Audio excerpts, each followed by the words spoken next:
Well, healthcare, dreamers, and false text messages. Those are just some of the things Senate candidate Beto O'Rourke addressed at a town hall today at Texas State University down in San Marcos. KV's Kaylin Norwood was there, and Kaylin, there were a lot of supporters who turned out for the event tonight. Well, Chris, it was so packed. Unfortunately, lots of people were turned away. Hundreds came out to support a man they believe is fit to lead Texas in the U.S. Senate. Now, today, in addition to the issues he stands for, he addressed a string of confusing text messages about undocumented immigrants. From signs laid outside the LBJ Student Center to roaring cheers inside.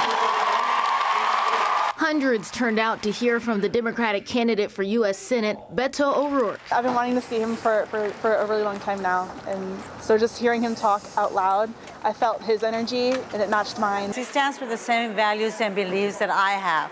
I'm all about education.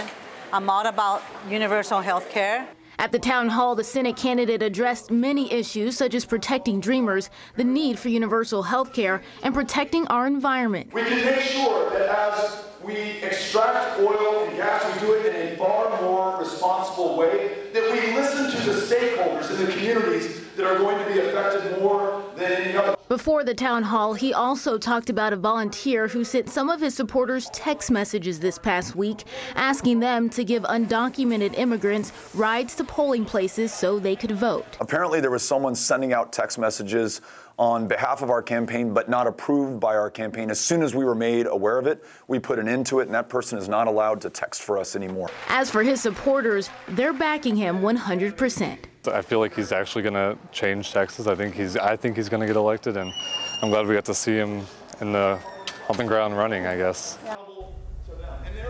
O'Rourke is going against Republican candidate Ted Cruz. If O'Rourke wins, he says it'll be the first time in 30 years that a Democrat will represent Texas in the U.S. Senate. Chris? And Kaylin, the president announced last month that he'll be visiting Texas in October to support his opponent, Ted Cruz. President Trump says Cruz has his complete and total endorsement. He also says he believes O'Rourke is a disaster for Texas when it comes to gun rights, crime, border security, the military, and veterans. Now, there's only about a month left to register to vote if you want to cast a ballot in the November election.